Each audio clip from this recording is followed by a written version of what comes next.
Well, good morning, Greenwich, and welcome to the Monday, September 13th edition of the Basement Academy. For those who were at church yesterday at Greenwich, you know what a blessing and what a joy it was to have Ken Miedema in worship with us, leading worship in the choir. For those who stayed between services, you know what a special thing happened as Ken took stories that people told about how church has been a blessing to them in some way, and he wove those into a unique song in the moment. I think there were 7 different people who just told a story, and then he worked that into a song that he made up on the very spot. Amazing. It was this act of creation that took place in front of us. Just wonderful. If you haven't watched church yet, if you were unable to attend, let me invite you to do so. We're going to try to get that in-between service video scrubbed up and cleaned up and edited. And I believe we'll be posting that as well in these coming days. So anyway, what a joy to be in the house of the Lord. Let's begin a new week. Okay, I'm just going to say right up front, I'm going to need you to hang with me this week on our reflections, okay? It's a slow build, okay? So I need you to just kind of, if you've got the time, just to listen all the way through. Feel free to turn off before the Lord's Prayer at the end. I get that. But if you can listen all the way through, this week and I think next week are going to be really important for thinking through, what do we do? What do we do about these problems in our world? So I want to begin with a morning psalm that I think reflects what I've talked about, kind of the personal reality, the personal struggle with injustice, suffering, encountering forces beyond us that we want to cry out. So I know I'm doing whiteboard work and it's staying fairly antiseptic and abstract, but we can't forget there's real suffering by real people. And so Psalm 13 bears witness to this, and we need to pray. If it's not our own experience, then we're interceding on behalf of those for whom this is their experience. For the director of music, a psalm of David, Psalm 13. How long, O Lord, will you forget me forever? How long will you hide your face from me? How long must I wrestle with my thoughts and every day have sorrow in my heart? How long will my enemy triumph over me? Look on me and answer, O Lord my God. Give light to my eyes, or I will sleep in death.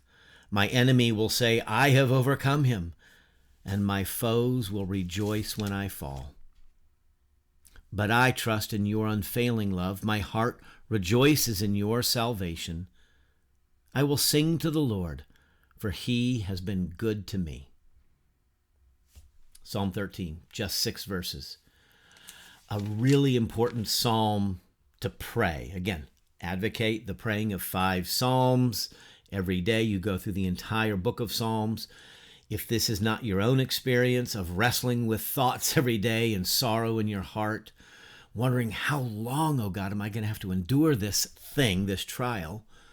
If it's not your experience, it is certainly the experience of another. And so then you pray for those people using these words from Psalm 13.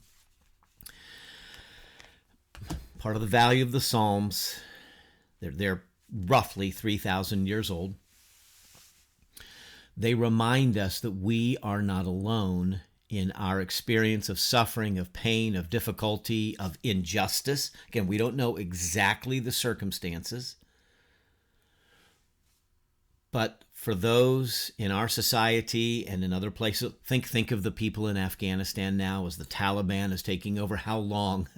Now, they're maybe not crying out to God, Yahweh, as we would, but this experience of suffering and injustice. So those who have suffered long and their families have suffered long in the United States, perhaps the descendants of slaves, and how they just find themselves caught in a web that to them is unjust, unable to get ahead in life, unable to prosper, unable to make their way out of whatever situation they are in. You can imagine this prayer on their lips.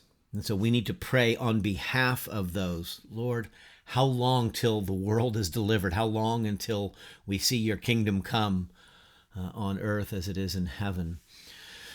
So with that in mind, let's dive in. So let's continue our reflections. If critical race theory is not, I'm advocating, it is not the answer to our problems.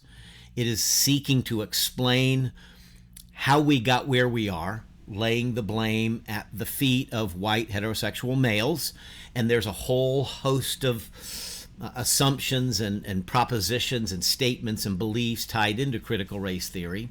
But it's basically that white straight men, Christians, get tucked in there as well, are the oppressors, and then women and blacks and indigenous people, Native Americans, people of color, these are the oppressed.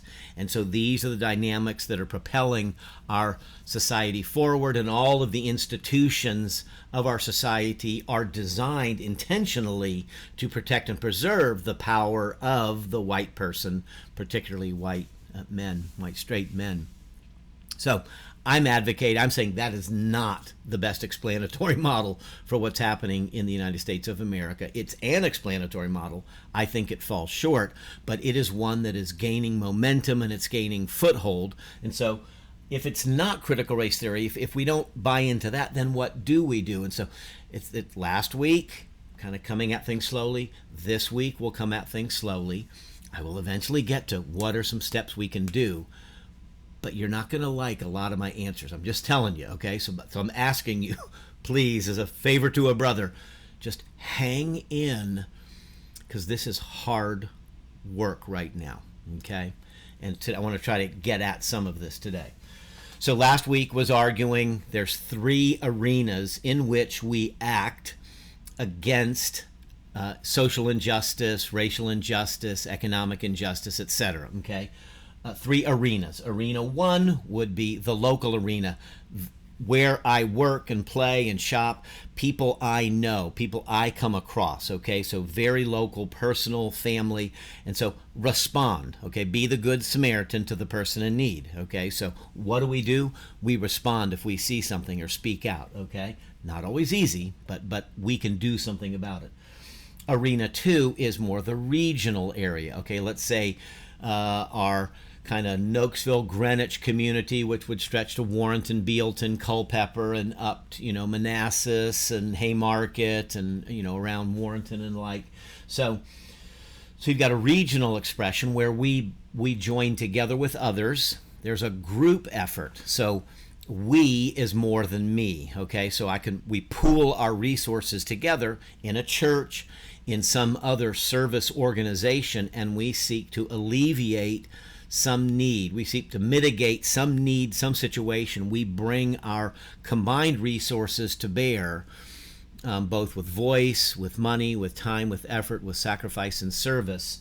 And so arena 2 would be the regional. So I've suggested last week that arenas 1 and 2 are where we do most of our living, okay?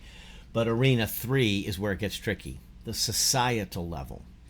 And this is where we encounter what are said to be systemic realities, institutional realities. Now you're moving out into more anonymous contexts. Here we can actually know the people in some way or have a closer connection, direct connection.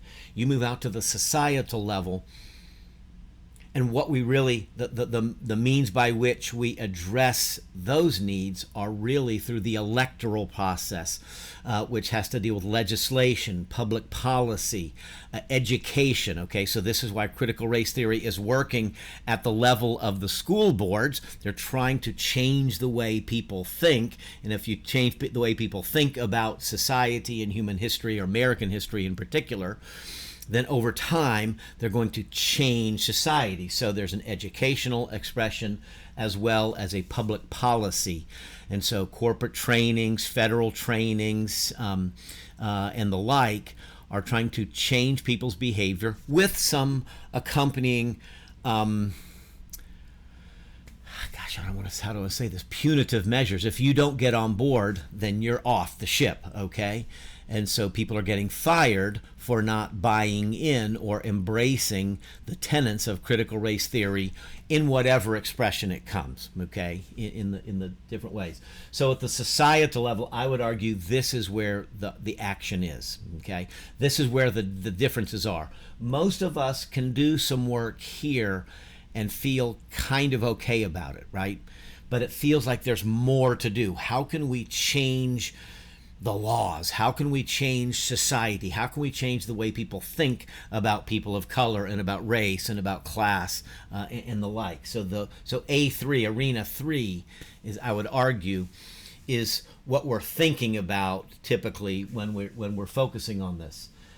So I would argue that that's the million. I was going to say it's the $1 million question, but it's the billion or $1 trillion question, because we're routinely now starting to talk in trillions of dollars.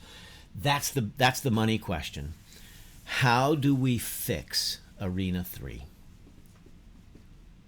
I think that's what critical race theorists are getting after. That's what the academics who are proposing dismantling and disrupting the institutions of our society, they're after some remedy in the larger society, okay? They're not really talking at local and regional levels. They're going after the big kahuna. They want to change American society by questioning the very foundations of America, by questioning the foundational documents of America, by questioning the foundational motivations and impulses of the American spirit, okay, and the American experiment. And so the money question is, how do we fix society?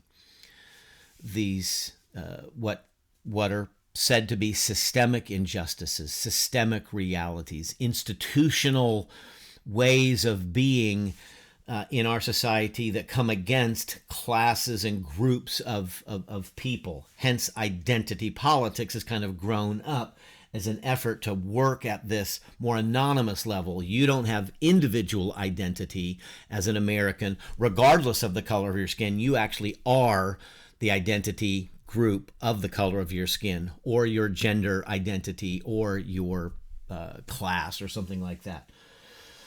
And so what we're really trying to talk about is, how do we solve racial division and injustice?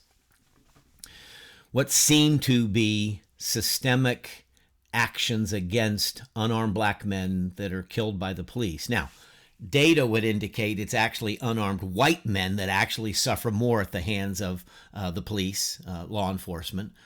But again, critical race theory says data be damned, right? Evidence be damned. That's a tool of the white hegemonic power to preserve its power. So, but the concern is, how do we address racial division? How do we address racial injustice? Have there been experiences of this? Absolutely. Not questioning that in American history at all. What do we do about violence and mass shootings? Haven't talked a lot about that, but that comes into, how are we fixing societal issues? And so gun control measures and the like, how do we prevent the Parkland shootings and the Columbines, et cetera, and the Sandy Hook, I think. So how do we address discrimination in its many forms against women, against people of color, against the LGBTQ plus community? What about economic disparity? So again, equality of opportunity versus equality of outcome. And so the critical race and critical theorist approach is saying we actually want equity. And so there's a fixed pie. You've got a piece of pie I don't have, so I've got to take half of your piece of pie so that we have the exact amount of pie. And in fact, I might need to take 3/4 of your piece of pie because you've had more pie in the past. And so the equity argument is really a quantitative argument. It's not equality of opportunity. Let's level the playing field so everybody has a chance at growing the pie. Okay, let's bake more pies. Kind of the creation of wealth. It tends to see things as a fixed entity, and so we want to get at that. So the equity argument's a quantitative argument, not a qualitative argument. So we could go on and on. How do we fix society? That's the question, right? I mean, that's really the question that sits underneath all of this. We look at our world and we see there are problems.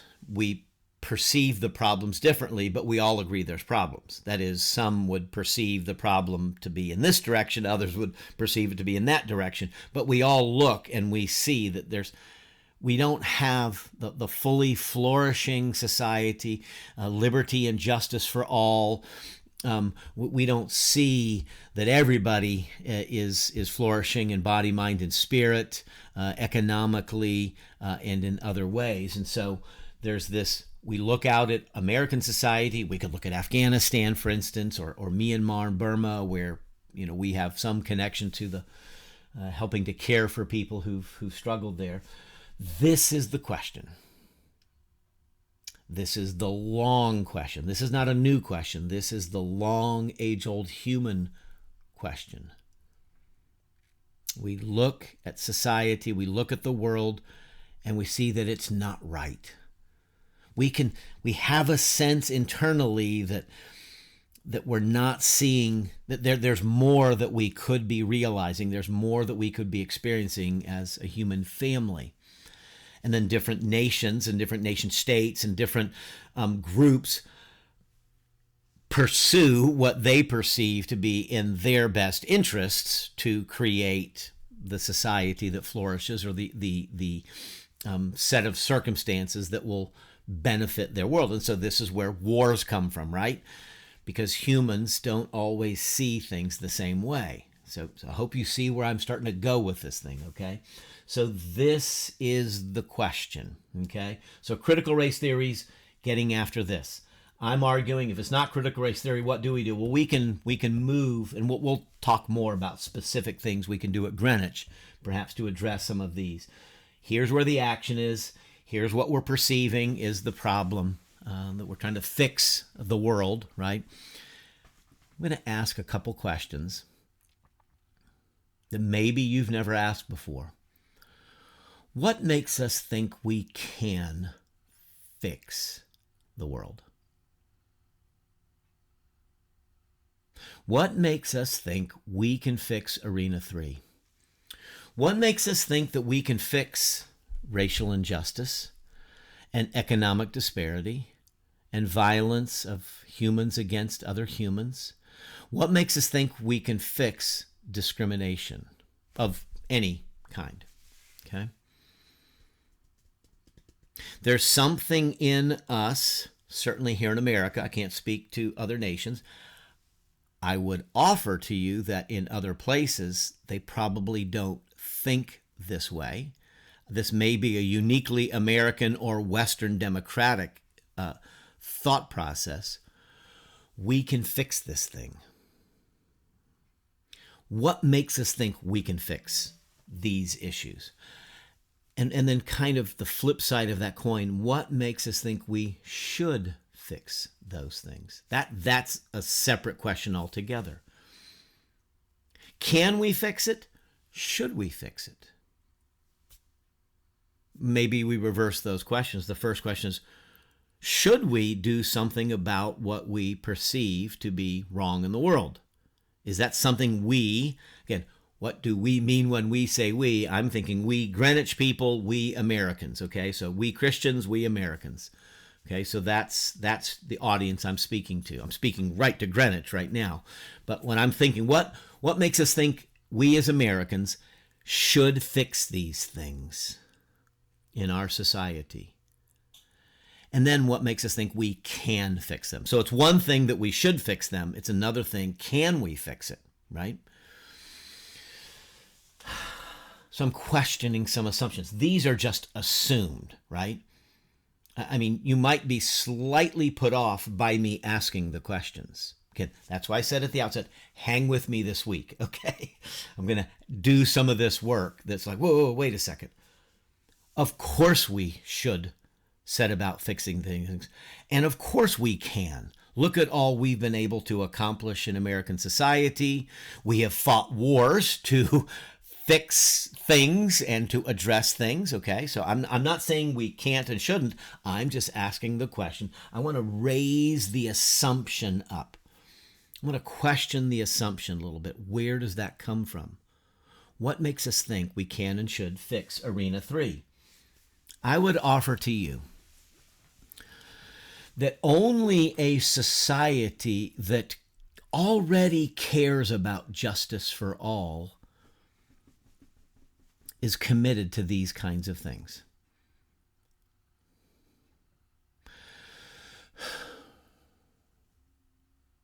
There's an underlying assumption we have. Of course, we should do something about the problems in our world. Of course, we can do something about the problems in our society.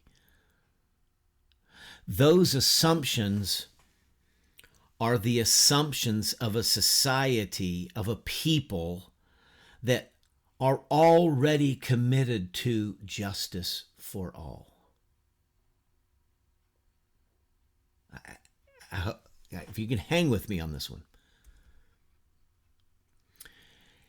In India, where they have the caste system, would we see that as a society that is committed to justice for all? Well, if they're happy with that, then we're okay with that, is what some people say. You know, you live your truth, I'll live my truth, okay? But we would look at that and we would perceive that not to be a just society. As the Taliban takes over Afghanistan, and we believe, with reasonable belief, that women and children are now very unsafe, because in that framework, that radical framework of the Taliban, the belief system there, women and children are threatened vis-a-vis our understanding of how women and children ought to be cared for and protected, as we seek to be about that in our society. But that's the difference, okay? We look with our lenses, our American lenses, and we see and we are concerned about the safety and health of women and children and others, right, in Afghanistan. But we have no jurisdiction there, so we have to watch and with some sadness. So a society that already is committed to justice for all cares about the things of Arena 3. So critical race theory is leveraging something that already exists in American society. It is drafting on that, right? I mean, we care about liberty and justice for all. That we are having this conversation at all, just right now, but this national conversation on race, on injustice, on economic disparity, on discrimination. The very fact that we are not only tolerating this conversation, but we're advancing and propelling this conversation. Now, critical race theory is getting it in front of us, and so that may be the value of critical race theory, is it's bringing something into the public conversation through federal workspaces and academia and secondary schools and school boards and corporate training areas in the church, that this national conversation on justice and freedom and equality and equity, the fact that we are tolerating this conversation, but not only tolerating it, but in some degrees welcoming it and getting on board with it. So many people are embracing critical race theory. I would argue the fact that we are even having the conversation is the demonstration that we are not a systemically racist society. Because if we were systemically racist, and if white, straight men were all about holding on to their power, we would not tolerate the conversation. We would be the Taliban. Okay, so critical race theory suggests that white Christian men, straight Christian men, are effectively the Taliban, that are trying to muscle their way and put everybody down. We all know that's not true. Everybody knows that's not true. So the Afghanistan experience, what we're watching, that terrible crisis, is a demonstration. We are not that people. Why are Afghan refugees coming here? Why are people trying to cross the southern border to get out of the southern hemisphere countries and come to America? People of brown skin in Afghanistan have a different color skin. If we're so systemically racist, why are people trying to get here? The very fact that we're having the conversation about liberty and justice for all and wanting to achieve that is the demonstration that we are not a systemically racist. So do not believe, do not buy the lie, okay? So part of today is trying to help you understand some of this. But where do we come up with this idea that we should do something about this? Well, justice for all is kind of the language. This is the spirit of our Constitution. The U.S. Constitution is to protect the rights. We believe that all men are created equal, and they're endowed by their Creator with these inalienable rights of life, liberty, and the pursuit of happiness. And so that governments are established to secure and protect and preserve these rights that are endowed by a God, right? A Creator. And so our concern for justice for all derives from our Constitution, but where did our Constitution come up with it? Not exclusively. I know there were other influences, but from Christianity and from the Bible. The Western civilization understanding of human rights, of civil rights, of freedom, of equality, of justice are all derived from Christianity. And so these are so baked into the system. They're so baked into the way we think about things. They're so much a part of our society. This is what Tom Holland is arguing in his book, Dominion. We are so thoroughly Christian, we don't even recognize we're Christian. That is, Western society, Western civilization is so thoroughly committed to caring for the poor, caring for the outcast, caring for the oppressed, that is concerned about rights and women and children. These are not the values of the Roman Empire. They're not the values of the Taliban. They're not the values of the Communist Party of China. They're not the values of these other societies currently or throughout time. They are the values of Western democracies that are grounded in a Christian understanding of the world. So the very fact that we're having all of this conversation is demonstration of how thoroughly Christian we are. So ironically, critical race theory is saying Christianity is the problem. No. The Christian worldview has so dominated our Western society, in America in particular, that it even allows this voice to speak. And it allows itself to be criticized, right? Jesus allowed himself to be whipped. And so there is within this framework. So part of today is just to understand how thoroughly grounded in this framework of rights and freedom and equality that we are as Americans. We point to the Constitution. Well, critical race theorists are saying overthrow the Constitution, that it's a racist document. No, it is not. Okay. So here, I want to end here, and we'll kind of pick up here tomorrow. What does the Bible say about eliminating injustice? What does the Bible say why injustice exists in the first place? And how does one go about eliminating injustice? So now I'm talking to Christians, okay? So what do we, as Greenwich Christians, understand the Bible to be teaching, okay? And so what's hard for us is, I've talked about this last week, we tend to think, United States of America, Constitution, jurisdiction, you've got the Bible, we have these jurisdictional realities, okay? But the Bible describes reality, and I'm going to try to tease out some of the jurisdictional things between church and state this week and next. Do we Christians think injustice is eliminated easily? Do we think, as Christians, our Bible teaches us that injustice is something that only a few people partake in?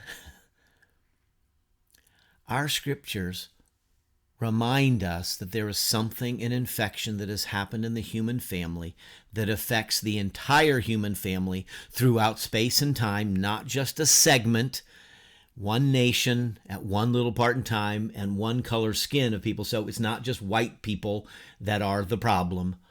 All have sinned and fall short of the glory of God. Sin is so deeply embedded, and out of the sin in our lives comes the injustices of our lives. And so we want to eliminate violence. Well, let's go talk to Cain and Abel. That would be great to eliminate violence, but sinners hate other sinners, and they sometimes act on that hatred and kill them. And so what we're really saying is, how do we eliminate sin?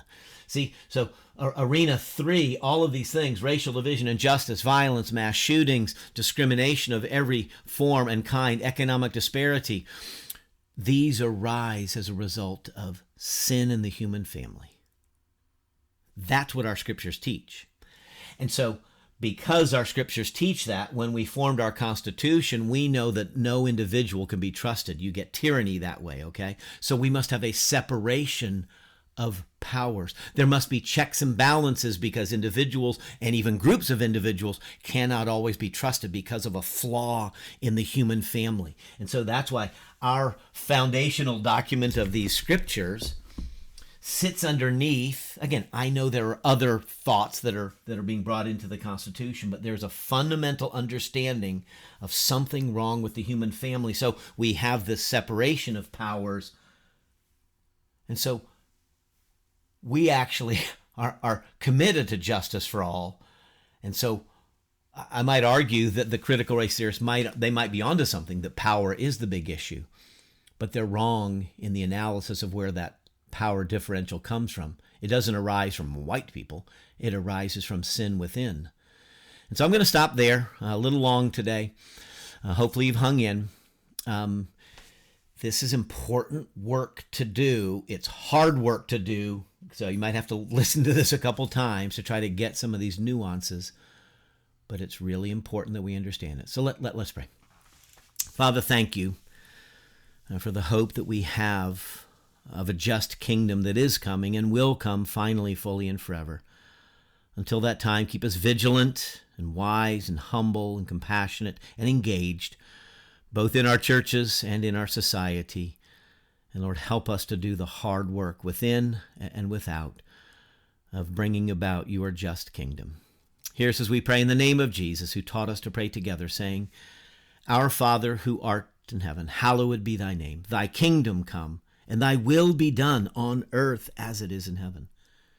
Give us this day our daily bread, and forgive us our debts as we forgive our debtors. And lead us not into temptation, but deliver us from evil. For thine is the kingdom and the power and the glory forever. Amen.